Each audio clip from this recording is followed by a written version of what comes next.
Many of us know Ping Pong Diplomacy as the US-China Table Tennis Exchange in 1971 and 1972. But Ping Pong Diplomacy is more than just a single event. From 1971 to 2021, Ping Pong Diplomacy has been the underlying spirit of the worldwide table tennis community, showing its face in multiple tournaments and initiatives to create dialogues and build friendships. During the Cold War, with approximately 20 years of zero diplomatic or economic relations between the US and China, US player Glenn Cowan missed his bus and ended up riding to the arena with the Chinese national team. His unexpected ride and new friendship with the Chinese team attracted great media attention, and the news soon made its way to Chairman Mao Zedong.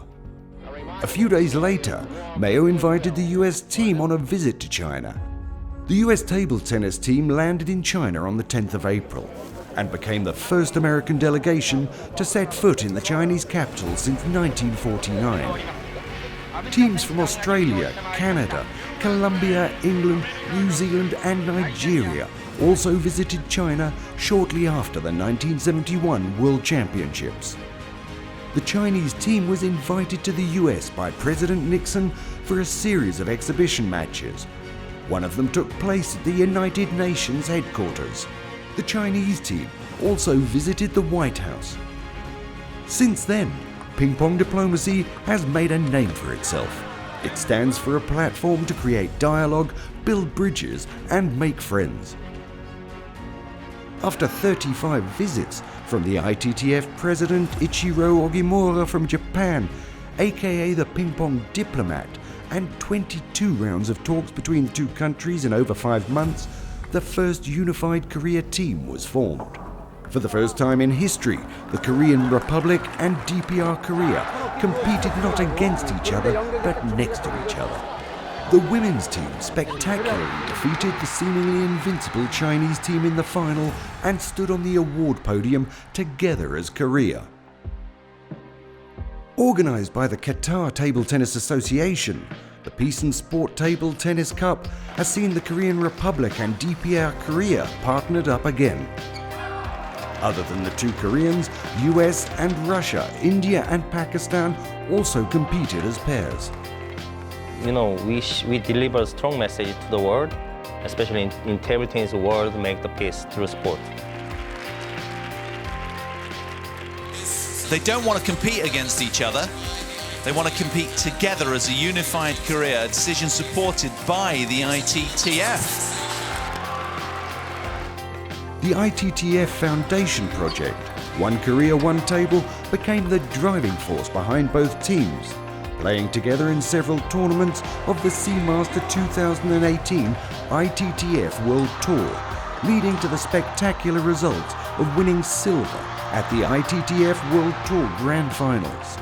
When we think on it now, we had some, let's say, we thought, do we do the right job? But we did the right job. I think it's just another small step in ITTF's history of helping countries make peace, and also in our efforts to help diplomatically. But Ping Pong Diplomacy doesn't stop on states level. On the grassroots level, Ping Pong Diplomacy has been a powerful enabler in peacemaking and conflict resolution.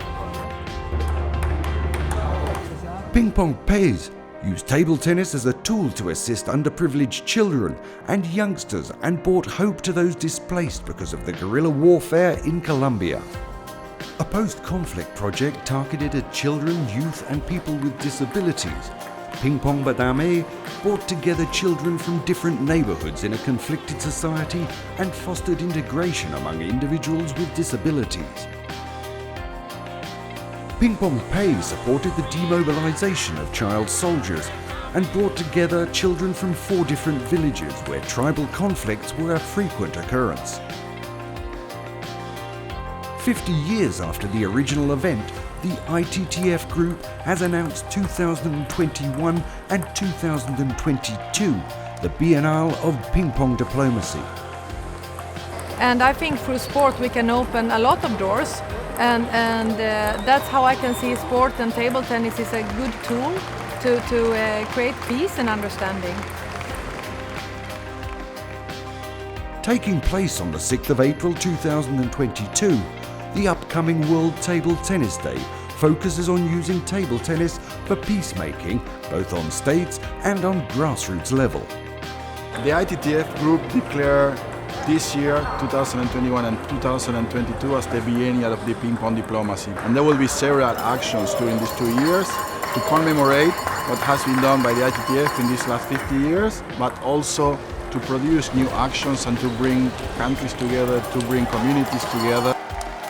There will be hundreds of creative events from our promoters around the globe, all aiming to resolve conflicts and create dialogues between diverse groups in their communities through table tennis.